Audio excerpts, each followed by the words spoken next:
digital dust, where the malware grows, where the lawmen protecting your data flows. We fight the phishing and the ransomware. Yeah, we're the legendary Scam Rangers!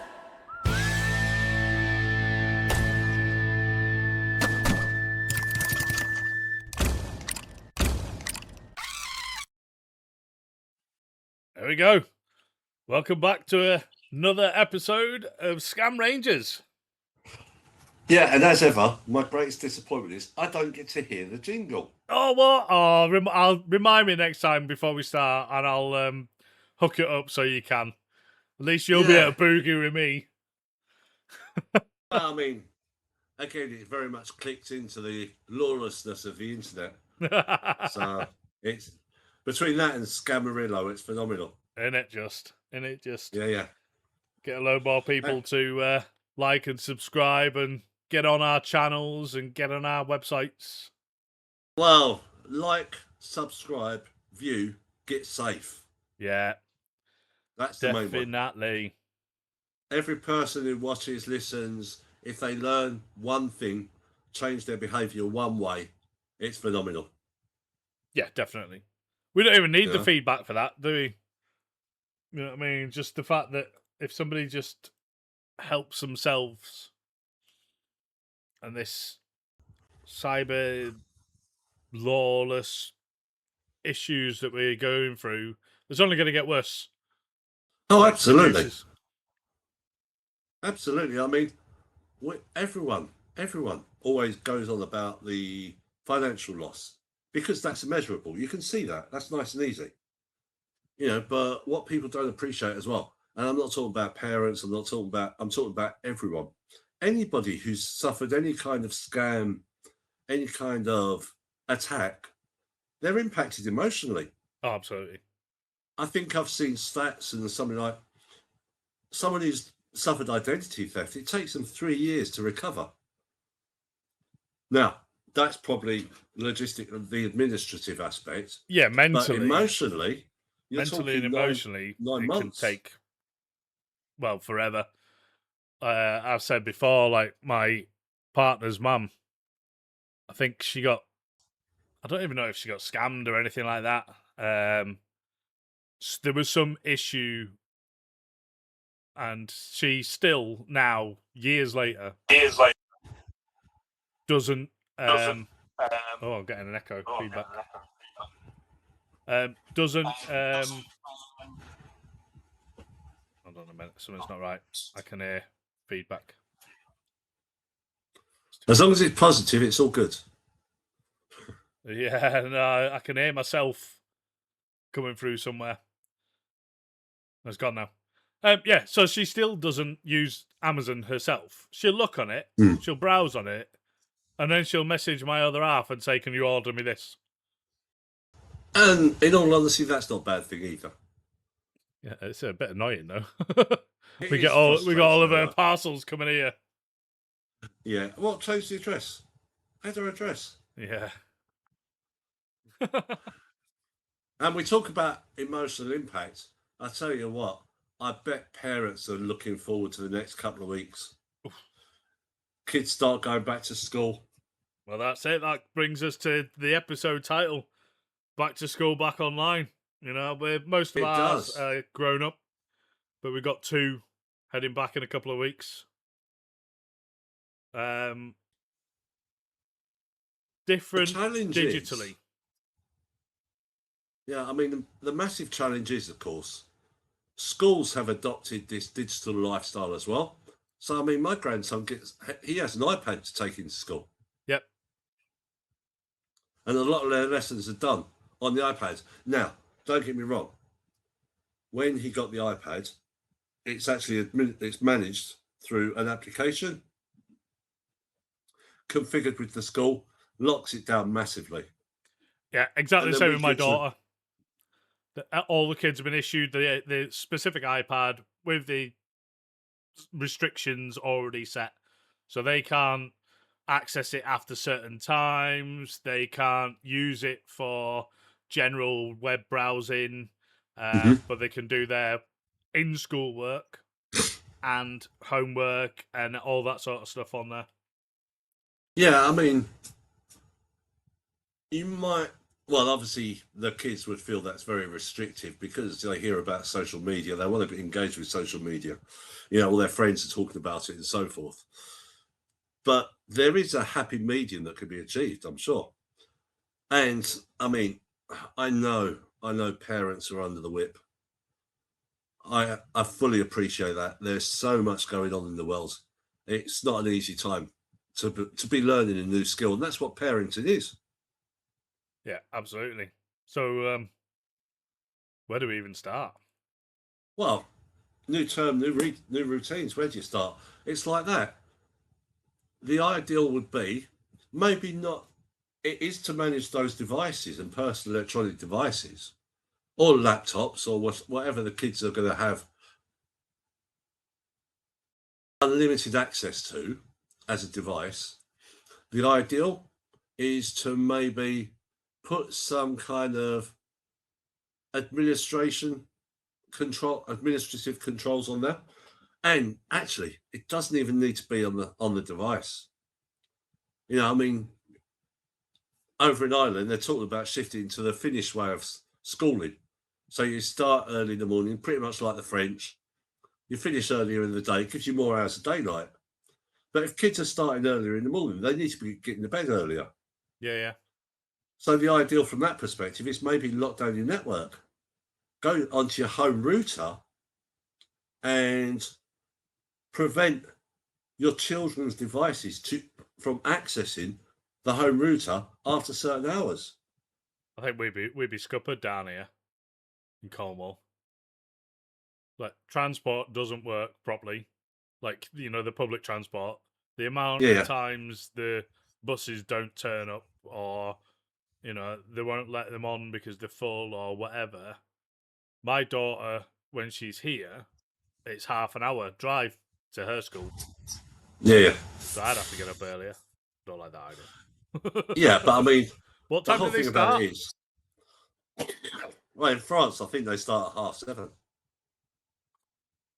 I'm just getting out of the shower then.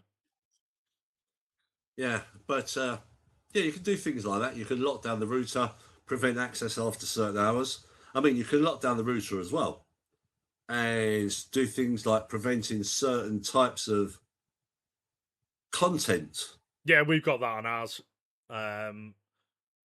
You know, the kids' profiles, they're not allowed to. It stops them from looking at or searching like any sort of malicious content. You know, self-harm, violence, weapons, drugs, all that sort of stuff. It's like block, block, block, block, block. Yeah, and it's fairly easy to do. Mm. And I mean, obviously, the primary hope is that anyone at home has taken their home router and changed the passwords it was issued with, first and foremost. So there's no definitely. default passwords. You know, that's always the first thing you should do with every device. If parents are able to access the routers, all good. If they can't access the routers, then you can do it on the actual devices. Yep. You know, and it's basically parents owning the device and building their children's account on the device. They're clever though, kids. They're so you know, despite us having restrictions on the routers and stuff like that, and time limits, so like they couldn't be up all night on the phones and stuff like that. Between them, I mean, there's 5 of them. You know, between them, they'd figured out that if they left a certain application open on their phone, then when that time restriction kicks in and it's supposed to shut them off, this one app didn't. Okay, so it So prevented then any you just new leave that access. open for 10 minutes, and then all of a sudden that lockout period has lapsed, and then they've still it's got notified. access to the bits on the phone. Sneaky Cossacks. Kids are very intuitive, and what we have to remember is this is the digital age. They are the internet generation. Yeah, no such thing when we were kids. You know, I mean, we had to adopt it. They've been born with it. And as we said before, some kids have even got internet profiles before they're even born. What? Can't beat parenting. All right. Fair enough. Yeah. It's, it happens. So, yeah, I mean, new term, new routines. What's the ideal? Maybe just sit down as a family, if you can, talk about the issues, and maybe come to some kind of agreement on how the internet is used at home. Yeah. I mean, a great one we always used with the grandsons was they didn't spend longer online than they spent outside. Nice. That's a very basic one. Yeah. So they couldn't go online until they'd been outside in the fresh air for a good period. Now, that was during lockdown. Yeah, okay. So you can imagine. But they were outside playing football, playing tennis and all this kind of stuff in the back garden. Yeah. And they had to do that before they could go online and chat to their friends. We're a bit scuppered down here because, like, when I grew up, it was like the estate, all your mates were on the same estate. You'd all go out, you'd all knock about, play footy together, bulldog, kick out ball, hide and seek, all that sort of stuff. Well, down here, there's hardly any kids in the village of the same age. Yeah. And all the kids' mates are, a dozen miles away from everywhere. And Yeah. comes back. They either have to be ferried around by us, parents, or now they're older, they can get the public transport, which is so intermittent. It's ridiculous. Mm. My There are middle challenges. daughter was always, her mates were always in the middle of Penzance. The bus is home. I can't even count the amount of times she'd phone up and say the bus hasn't turned up. Yeah. And it's like 9, 10 o'clock at night. And it's an hour and a half's walk. Well, I'm going to have to drive then, aren't I? We don't have that. The kids around here don't have that luxury of being able to go outside. And their social life outside of school or weekends when they go see the mates is essentially online. Yeah. No, I know. I fully appreciate that. There are challenges. There are actually challenges. And that's one of the biggest things. Like one of the biggest challenges in all honesty, and the problem is as well that, we say about new term, new routines. We can talk about that very generically. Every family has unique circumstance, unique requirements, so whilst we can talk about things generically, and that's really very much what we are doing, is talk about generally, I accept that no two families are the same. Constructs, routines, habits, whatever. I mean, the ideal is, the stereotypical ideal scenario is everyone sits down for dinner at whatever time. Mum and dad are back in from work. Everyone sits down for dinner. No mobile phones at the table. Everyone talks about the day. Have a conversation about the internet. What did you see online today? What did you see online today? What did that make you think of? Yeah. Were you bothered by it? All that kind of stuff. One of the things I used to get the grandsons to do was search my name. And, what could they discover about me online? And I'd do the same about them and vice versa. Yeah. And use that as a teaching exercise. But then what did you discover?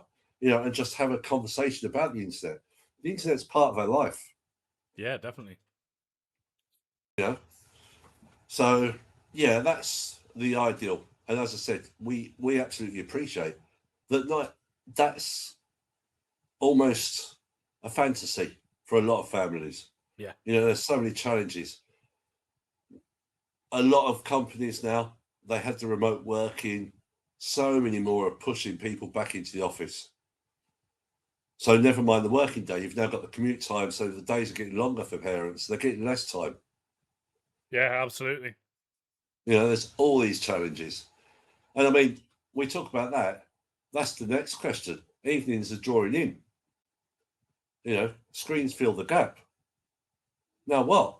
Yeah, Well, exactly. you know, what can you do? Now, That's a hard funny one, enough, and it comes back to what I was saying. You know, the gap for us is location. So the screens, if the kids are wanting to gas with their mates, they have to use a screen. yeah. You know, we don't even have a house phone anymore, so it's not like, you know, the kids can No, we just don't. hog that and give them a call, and they've all got these things. So that's what they do, and you know, the amount of times they'll be like, "Who the hell are they gassing to?" And they're just on, you know, video chats, like Yeah. gassing. And I'm like, "Did you not leave them 10 minutes ago?" I'm like, yeah. What were you doing then? A lot can happen Exactly in what 10 I'm doing minutes in now. the life of a teenager. Sorry. A lot can happen in 10 minutes in the life of a teenager. Yeah, apparently so. Yeah. All the dramas. I mean, We got a load of what can girls. you do? Oh, the dramas, man. Oh, absolutely. I have 3 daughters. The boys were Tell me easy. about it. Yeah. The only thing with boys is, it used to be, what's the biggest tree you could climb? Oh, you climbed. Yeah. You know. How high could you grab that conker? No. Yeah. You know. I think if I asked my boys to climb a tree, any of them, to be fair, all 5 kids, to climb a tree and get me a conker out the top, they'd be like, "That's too much effort. Yeah. I Get know. it yourself, fat boy." Used to be. But no. That's the generational change. Isn't it? I mean, one of the things that was quite interesting, actually, my wife and I, we had our grandson down the other day, and she started to watch a program on Netflix. I think it was called Love Rats. It was all about romance frauds. Okay. And there was about 7 or 8 episodes, and my grandson actually watched that, and he sat down, like not continuously, but it really sparked some interesting conversations to talk as well. It was talking about how people were exploited, you know, the malicious intent, the actual detrimental impacts, all these kind of things. So, I mean, even injecting things like that in, there's so many programs and films now about cyber attacks. Some are obvious, some aren't. I mean, obviously, Love Rats is quite obvious. Beekeeper is a favourite of mine, you know, because that's the ultimate impact of a scam. Yep. Some are less obvious. Equalizer 3. Yeah, Equalizer 3. That's all about a cyber scam. Yep. But it doesn't become apparent until the last 25 minutes of the film. You know, so there's so many different programs. And a great one on MTV is that what's it called now? But it's basically not phishing. I can't remember what it is. But they basically all about people who are in relationships and they get almost scammed by their partners. Oh, really? You know, that's a common one on MTV now. That's been going on for years. I can't remember what it's called. You know, but even stuff like that. Otherwise, yeah, you can be really boring and say educational apps, but let's be realistic. Kids don't want to see that. They're not interested. As a rule. They're not interested. As soon as they're out of school, nah. Yeah, I mean, I suppose the best thing a parent could do, ideally, would be maybe take control of the app, have the child's profile on the app, and put some kind of guardrails in the app so that child can't watch content which is tagged with specific content. You know, is one way of doing it. Yep. On any other online gaming, Roblox and things like that, you can look in the settings, you can do the configurations, you can stop online chats. Yeah. You know, things like that. And the main thing is, talk to the kids. Yeah, definitely. Once they've had a session, you know. So yeah. what's the Let news them know online? the concerns. Yeah. You What don't did you need discover to today? like go in depth of what's actually out there, but at least make them aware that not everything is pink and fluffy. Not everything is nicey just because it's dressed up pretty. You know, some things are really after you. I absolutely agree on all counts, but the fundamental thing from my perspective is have an open door in that regard. Mm. You know, if they've got any concerns as a parent, it's just letting that child know, look, we're here for you. If you're bothered about anything you've seen online, if anyone's made any kind of approach to you, you know, come and talk to us. Yeah, definitely. You know, be that sounding board. Let them It's know getting they're not harder these days as alone. well with everybody's so busy. Absolutely, I absolutely appreciate that, and that's what we said at the start. You know, we appreciate there are challenges, and maybe we're talking a bit idealistic in some circumstance. But if you can do it to any kind of degree, it'll make a difference. Mm. Next You question. know, a 2-minute conversation can save a child's life. Definitely. We'll go on to the next one. So yeah, I mean that very much goes on what we were talking about before. You know, 0 spare hours, what actually works. The crux of it has got to be that communication. Yeah, definitely. Because you can't be on the shoulder all the time. They won't like it. You won't like it. It doesn't build the trust. It doesn't allow them the freedom and growth. But you do need some peace of mind. Absolutely. I mean, as you say, if you're sat on their shoulder, it's just going to build resentment. It's going to build a barricade between you. But you've got to give them that freedom to develop online. But at the same time, be available to act as a sounding board to let them know that, as you say, not everything's pink and fluffy. No, definitely not. You know, I mean, and And the those, only other thing I would say is, you know, we spoke about, if we go back to A to F, we've mentioned agreements. The main thing is behaviour. You know, 2 working parents, 0 spare hours, what actually works. The main thing is, as much as you see your children, you are the one as a parent, nobody knows your children as well as you do. no, You know, you are the first almost detector of any change. Now, I mean, obviously, if we're talking teenagers, there are some changes expected as they transition through the... monumental changes. Yeah. And you have to make allowances for that. But if they start, there's any way it can manifest. You know, spending more hours in a day, not coming out, not talking, being really abrupt. You know, any kind of things, any character change could be an indicator of something's wrong. Even with the hormonal changes, if you observe your kids all the time, you'll notice certain things early. You might just make a mental note of it, and is this hormonal or is there something going on? And then if you like notice certain triggers or these behaviors escalate, or like you said, they spent extra time at certain people's places or locked up in the bedroom or whatever, stop eating, things like that, then you go, might not just be hormonal, could be something mental. And in which case, Absolutely. then, I mean, you need to at least be able to at least try to approach. I mean, half the time, you know what I mean, we'll go, something going on, and we go, no, it's all right.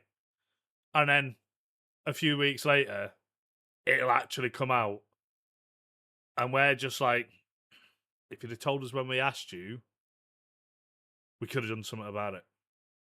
Yeah, yeah. And I think you're leading to a really key aspect there on that whole communication as well. I mean, the one thing you and I both know, we've both reared teenagers and everything else, is if you attack them, they're going to push back. Oh, I. You know, if you go at them in an accusing way, loud voice, whatever, they're going to push back. It's going to put their back up.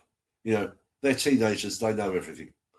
You know, so you've really got to manage how the communication goes. Yeah. And no, I'm not talking about we have to sit them down on a pink fluffy cushion and everything else. But, you know, you've got to talk to them maturely. If you treat them and speak to them like an adult, they're more likely to respond like an adult, because that's what they want to be.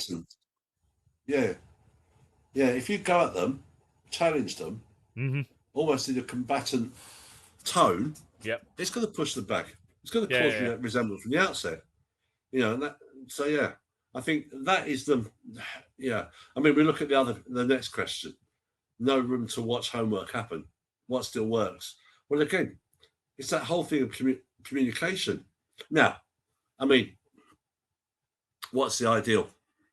The ideal, as ever, is you put them down at the dinner table, they sit and do their homework in the communal area.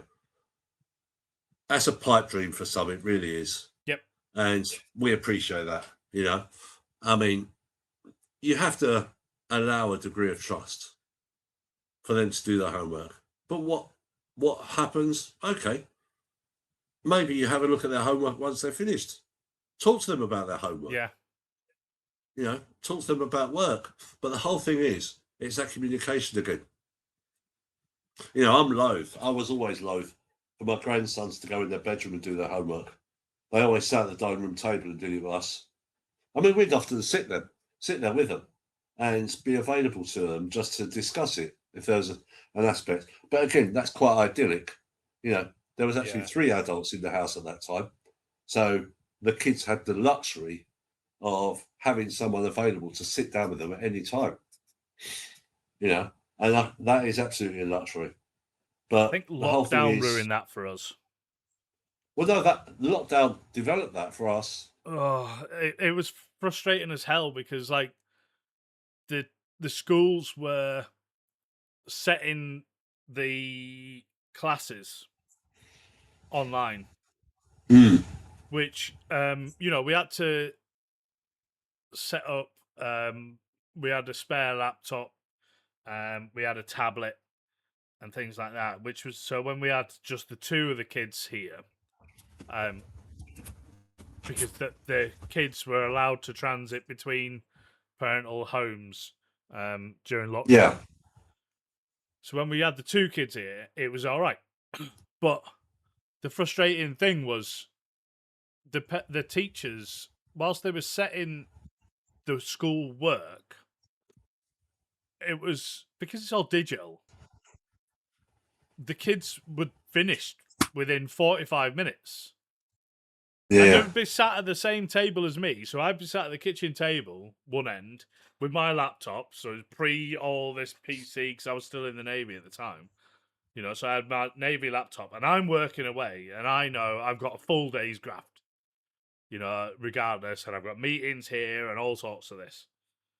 And, like, the kids would be sat down opposite me, and within 45 minutes, they're like, "Can I go upstairs?" I'm like, "You've got, like, an entire day's worth of schoolwork to do." "Oh, we've all finished it." Yeah. What, every single lesson? Yeah. And all the homework? Yeah. And I'd have a look, and right enough, it was all done. I'm like, why am I grafting out? And they get to swan off an hour after starting. I know. And it just got so annoying that it's like, just do it upstairs. I can't be bothered with you. It's going to annoy me, the fact that I'm digging out and you're sat there making stupid noises because you finished. Yeah, I mean, what could you do? If they do it in their bedroom, so the ideal, have bedroom doors open, Yep. Yeah, you know, so things you like can that. walk past. No blaring music. Orientate the screen. So if you can, orientate the screen so it's the back of the screen is facing the window, which generally means when you're at the door, you can see what's going on the screen. Mm. You know, and it prevents the glare on the screen for the kids' benefit. So They're there's still an finished in argument half an for hour. it. They're still finished in half an hour. I know. That was the frustrating part for me. But then you'd check it and they had done it, and then you'd speak to them about it, and they'd be able to tell you about it, and then the school would check it, and you get notifications if they hadn't done it, but they'd done it. Yeah. So I'm like, how are you smashing out an entire day's worth of graft in half an hour to an hour, and yet you have to go to school all day? Yeah, but you and I both know I'm far more productive working at home than I am working in the office. Absolutely. If I go in the office, I've got people every 2 minutes coming to me and saying, "What about this?" or Yep. "Do you want to stop for a cook brew or whatever?" And it's like, no, I come here to work. I'm a gasser.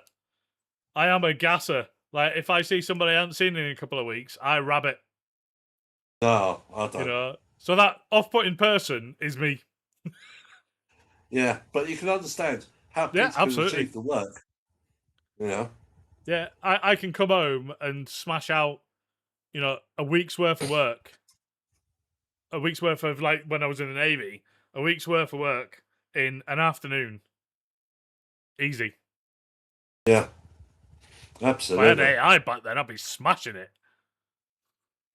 Wasn't a thing. And then we've come on to the last one, which you spoke about previously as well. No family computer anymore. Everyone's got personal electronic devices now, whether it's laptop, tablet, mobile phone.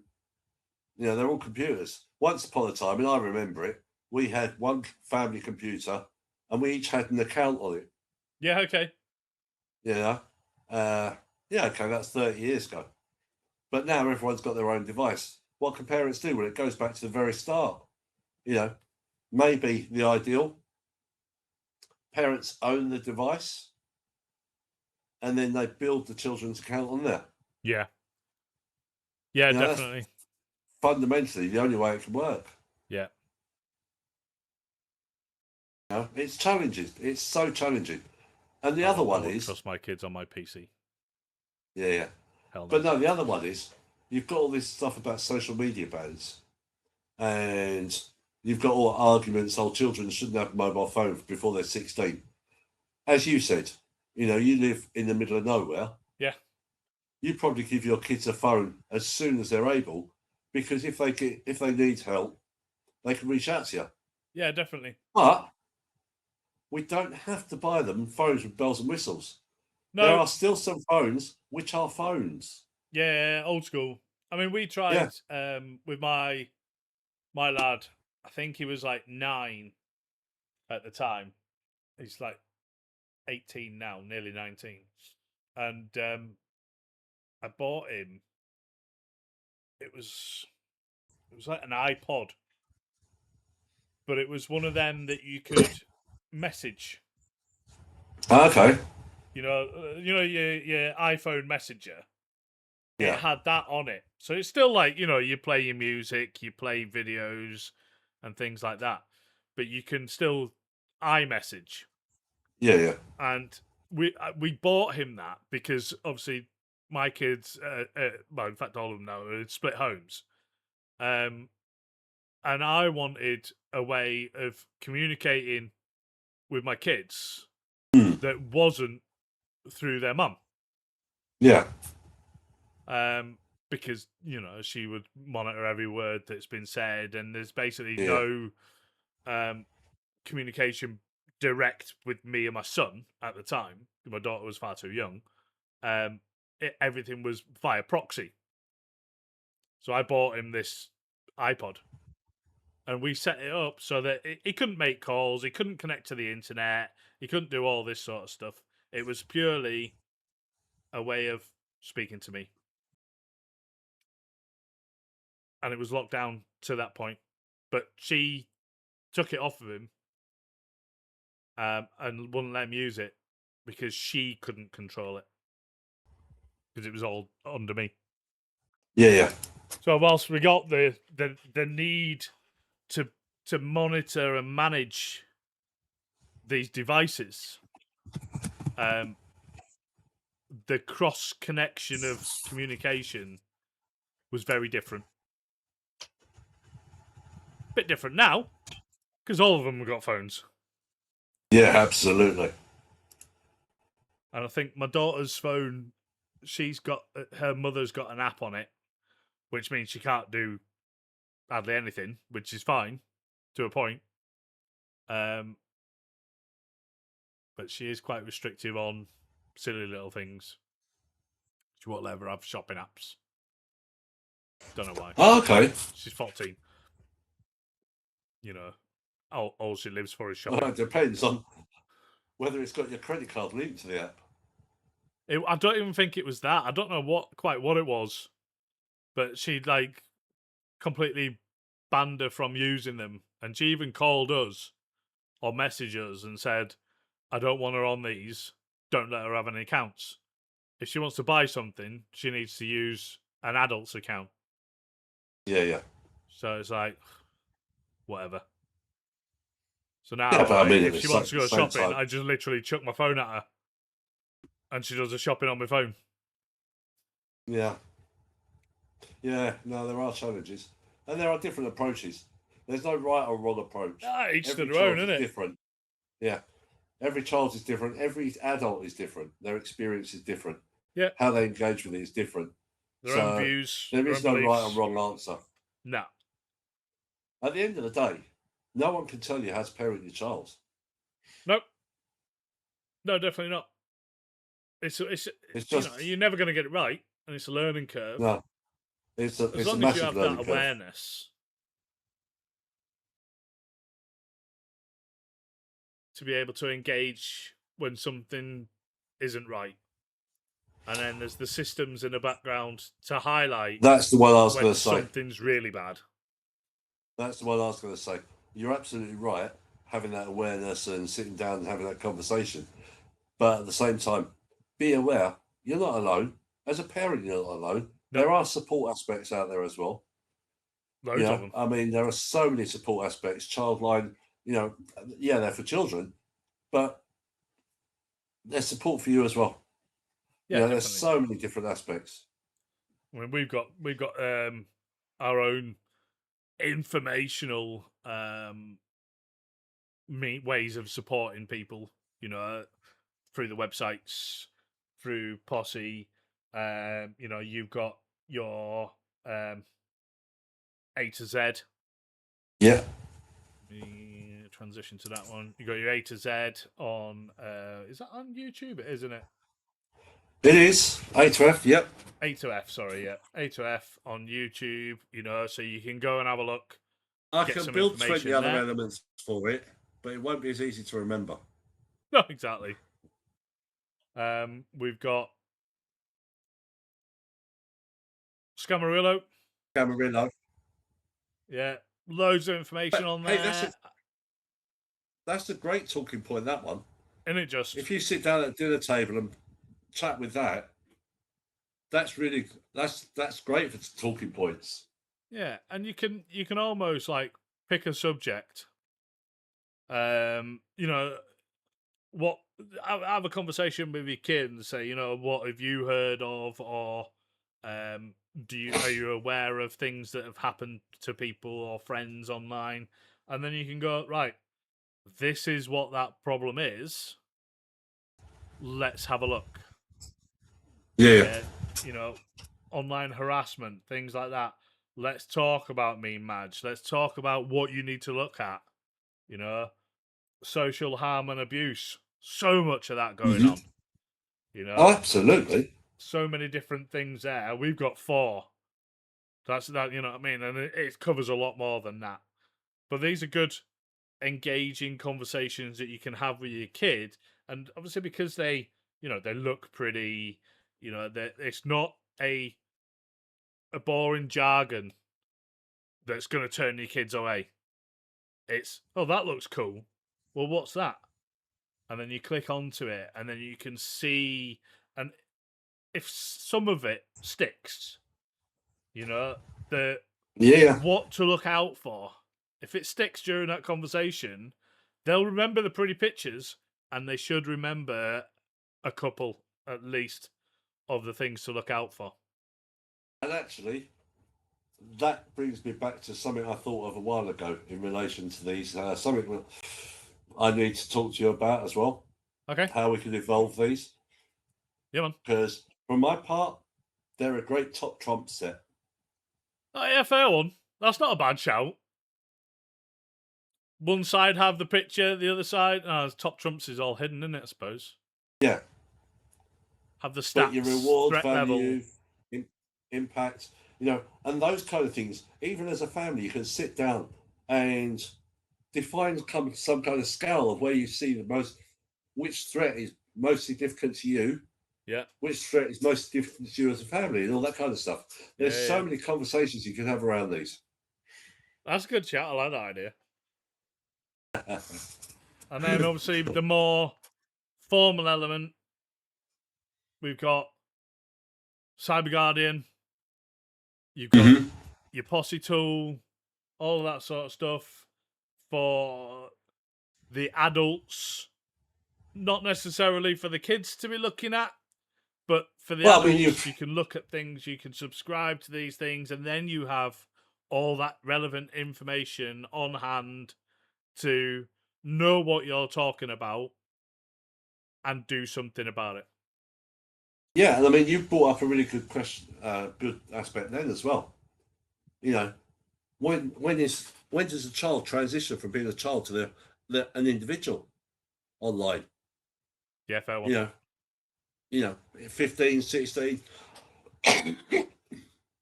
But now you've got all these challenges coming in now, social media bans. A child's online presence, potentially, from that perspective, might not start until they're 16. There are so many challenges, but there are so many resources as well. Is that so zoomed in? Sorry, mate. Side question. There we go. Yeah, absolutely. So many resources, and you're absolutely right. When is that transition? Yeah. If you ask my kids, it's like when they're about 10. Yeah. Because that's when they decide they're going to be grown-ups. Well, in all honesty, and again, we go back to the whole starting point. No two families are the same. In some families, the kids are more aware of the technical aspects than the adults. They're more engaged with it. Some kids are even the administrators in the home because they're more technically. Oh yeah, I suppose. No, I suppose you're right actually there, because they were born into it. I know quite a few. I have quite a lot of clients who are very tech averse. Yeah. Because they don't understand it. They're aware of issues out there, and they're so afraid of leaving a back door open on the web, or logging onto the wrong type of site or something like that they just So the teenagers, because they're born to it, they know what they're doing. They can do it with their eyes closed. You're they right. Get trusted with it.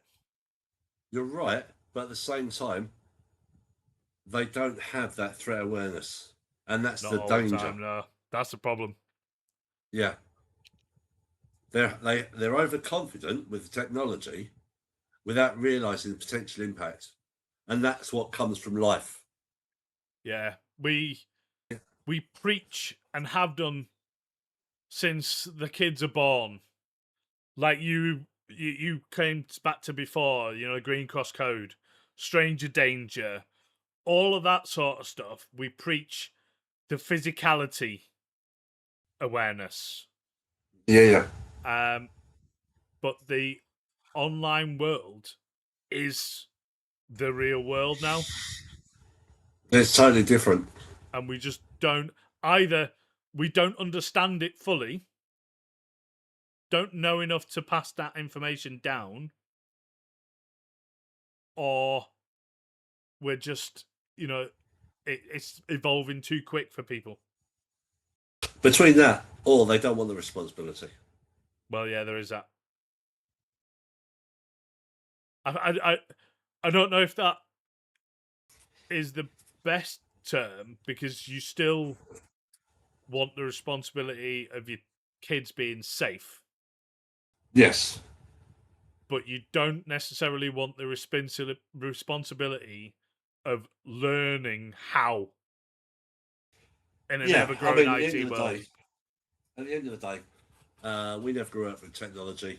You and I have had to go through a lot of cycles to learn everything we know. And it's taken years and years and years to develop. And that's because it was our job. And we had that luxury. Parents appreciate they've got their full-time job. They can't spend a lot of time sitting down and learning all the threat aspects. So it's not so much the threat, the technology aspects, how to keep people safe online. We totally understand that. And yeah, so not wanting the responsibility is wrong.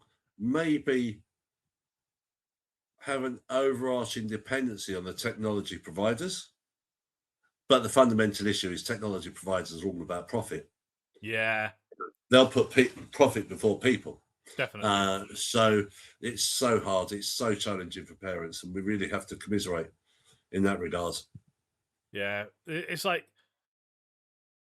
it'd be easier if, like you say, the technology owners would have that lockout function more. I know a lot of places are going there, with the they're being browsers, forced you can to go restrict there. it and things like that, but not everybody knows that they need to adjust the browsers to be able to do that. So the default should be safest, not open. Yeah. Social They're media being is forced. the same. Obviously, there's loads of court cases going on about who's responsible and all that sort of stuff. But I do think that whilst nobody under the age of 16 is allowed a social media account. Like I said before, kids are super clever. They'll circumnavigate you some way. You know what I mean?